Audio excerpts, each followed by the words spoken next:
Good morning dear students. मैं Ayodhya Prasad Mishra, assistant professor BEd संकाय Santoshi Das PG college Kadipur सुधा।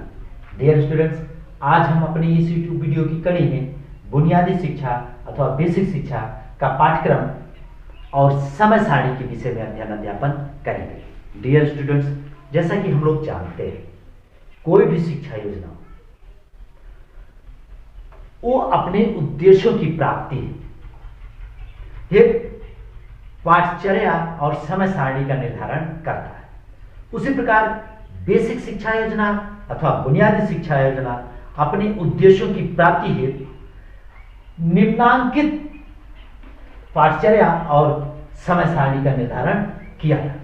जैसा कि हम लोग जानते हैं डियर स्टूडेंट्स, गांधी जी ने अपनी प्राथमिक शिक्षा के लिए 7 वर्ष की अवधि निर्धारण किया था और साथ ही साथ 7 से 14 वर्ष की आयु के बच्चों के लिए बुनियादी शिक्षा या बेसिक शिक्षा की योजना बनाई थी और बुनियादी शिक्षा के उद्देश्य को प्राप्त करने हेतु निम्न पाठचर्या का निर्माण किया गया था। और सरलता की दृष्टि से हम इसको ए और बी नामक 2 बिंदुओं के माध्यम से अध्यापन करेंगे। ए बिंदु बुनियादी शिल्प कार्य अर्थात बेसिक क्राफ्ट्स और बी के अंतर्गत शिक्षण विषय एजुकेशनल सब्जेक्ट्स के विषय में अध्यापन करेंगे। डियर स्टूडेंट्स, बुनियादी शिल्प कार्य के अंतर्गत जैसा कि हम लोग जानते हैं, तत्कालीन भारत आर्थिक दृष्टि से बहुत कमजोर था और भारत में लगभग 70% लोग कृषि क्षेत्र या ये कहें गांव में रहते थे और कृषि क्षेत्र पर आधारित थे। और इस दृष्टिकोण को ध्यान में रखते हुए गांधी जी ने बुनियादी शिल्प कार्य के अंतर्गत कृषि, कताई बुनाई, बागवानी, काष्ठ कला, चर्म कार्य, पुस्तक कला, मिट्टी का कार्य, मछली पालन, फल संरक्षण, अन्य स्थानीय हस्तशिल्प को अपने बुनियादी शिल्प कार्य के अंतर्गत रखा था। और पाठचर्या के दूसरे बिंदु में शिक्षण विषय था और शिक्षण विषय जिसे एजुकेशनल सब्जेक्ट्स के नाम से भी जानते हैं, उसके अंतर्गत नंबर 1 था मातृभाषा। डियर स्टूडेंट्स, प्राथमिक शिक्षा की पाठचर्या या बुनियादी शिक्षा की पाठचर्या में मातृभाषा को रखा गया था। अर्थात वर्तमान समय में भी देखें तो मातृभाषा अर्थात प्राथमिक शिक्षा मातृभाषा में देने का प्रावधान भी वर्तमान गवर्नमेंट द्वारा किया गया था और गांधी जी ने भी मातृभाषा के माध्यम से प्राथमिक शिक्षा देने की व्यवस्था अपने पाठचर्या में की थी। और वो मातृभाषा हिंदी थी और जहां की मातृभाषा हिंदी नहीं थी तो वहां पर हिंदुस्तानी अथवा तत्कालीन हिंदी को हिंदुस्तानी के नाम से भी जाना जाता था, हिंदी के माध्यम से देने की व्यवस्था की गई थी। दूसरे शिक्षण विषय के रूप में गणित था और गणित के अंतर्गत सामान्य गणित को रखा गया था जिसमें नाप तौल, अंक गणित, बीज गणित और सामान्य रेखा गणित को पढ़ाया जाता था। तीसरे विषय के रूप में देखेंगे डियर स्टूडेंट्स, सामाजिक विषय। सामाजिक विषय का तात्पर्य होता है समाज से संबंधित विषय। सभी विषय लगभग समाज से ही संबंधित होते हैं, लेकिन प्रमुख रूप से सामाजिक विषय के अंतर्गत नागरिक शास्त्र, इतिहास, भूगोल, अर्थशास्त्र आदि विषय को सामाजिक विषय के अंतर्गत रखा गया है। और नेक्स्ट विषय के अंतर्गत देखेंगे डियर स्टूडेंट्स, सामान्य विज्ञान।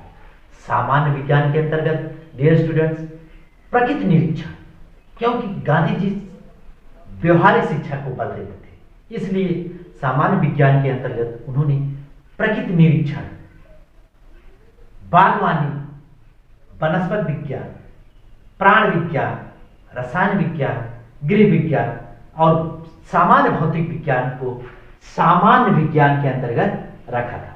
नेक्स्ट विषय के रूप में अगर देखेंगे डियर स्टूडेंट्स, स्वास्थ्य विज्ञान, क्योंकि हेल्थ इज वेल्थ, स्वास्थ्य या स्वास्थ्य ही सर्वोत्तम धन होता है, इसलिए गांधी जी ने शारीरिक स्वास्थ्य के लिए स्वास्थ्य विज्ञान के अंतर्गत सफाई, व्यायाम, खेल कूद को रखा था। और जैसा कि हमने पिछले वीडियो में चर्चा किया था, नैतिक शिक्षा या आचरण शिक्षा, तो इस शिक्षण विषय के अंतर्गत गांधी जी ने आचरण शिक्षा को रखा था। और आचरण शिक्षा के अंतर्गत नैतिक शिक्षा, सामाजिक व राष्ट्रीय पर्वों को मनाना और समाज सेवा आज से संबंधित विषयों को गांधी जी ने आचरण शिक्षा के अंतर्गत रखा था।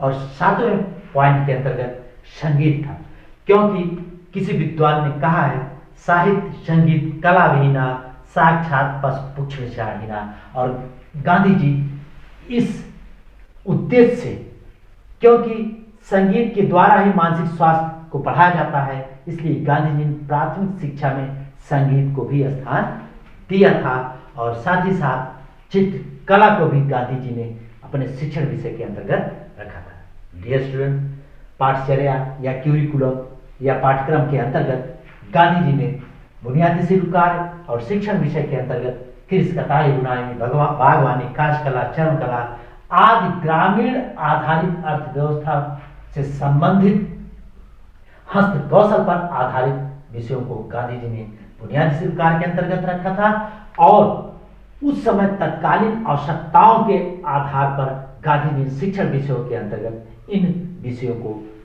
पाठचर्या के अंतर्गत रखा था। और इसके लिए गांधी जी ने जो समय सारणी का निर्धारण किया था या टाइम टेबल का निर्माण किया था, उसको किन किन विषयों के लिए कितना समय दिया गया था, उसके अंतर्गत डियर स्टूडेंट अगर हम देखेंगे, बुनियादी शिल्प, जैसा कि डियर स्टूडेंट्स हम लोग चाहते हैं, बुनियादी शिल्प अर्थात हस्त कौशल पर आधारित गांधी जी की शिक्षा योजना में बुनियादी शिल्प के लिए सबसे ज्यादा समय दिया गया था, अर्थात 3 घंटा 20 मिनट टाइम दिया गया था। क्योंकि बेसिक शिक्षा की उद्देश्य प्राप्ति है, सबसे ज्यादा समय बुनियादी शिल्प दिया गया था, क्योंकि हस्त कौशल पर आधारित शिक्षा व्यवस्था थी। और मातृभाषा के लिए 40 मिनट टाइम दिया गया था। और जिस क्षेत्रों में मातृभाषा हिंदी नहीं थी, वहां पर हिंदी को या हिंदुस्तानी को उस समय अनिवार्य रूप से पढ़ाने की व्यवस्था बेसिक शिक्षा एजुकेशन की पाठचर्या के अंतर्गत रखा गया था।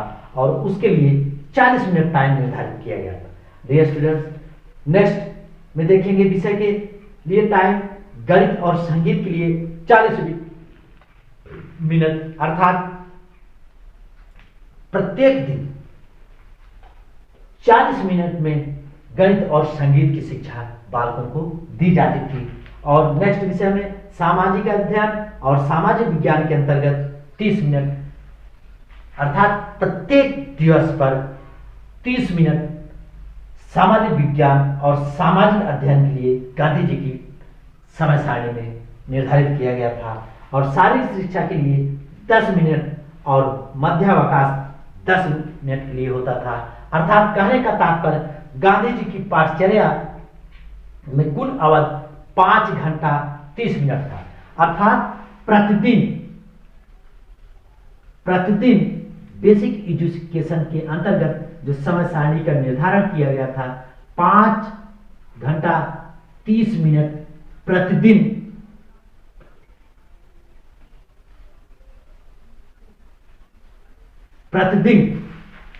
के हिसाब से पढ़ाया जाता था। डियर स्टूडेंट्स, आज की वीडियो में बस इतना ही, और जिसके अंतर्गत आज हमने बुनियादी शिक्षा का पाठ्यक्रम और समय सारणी के अंतर्गत बुनियादी शिक्षा का पाठ्यक्रम क्यूरिकुलम अथवा पाठचर्या के अंतर्गत हमने बुनियादी शिल्प कार्य, शिक्षण विषय और समय सारणी के अंतर्गत किस विषय पर कितना टाइम दिया गया था, इस पर हमने चर्चा किया।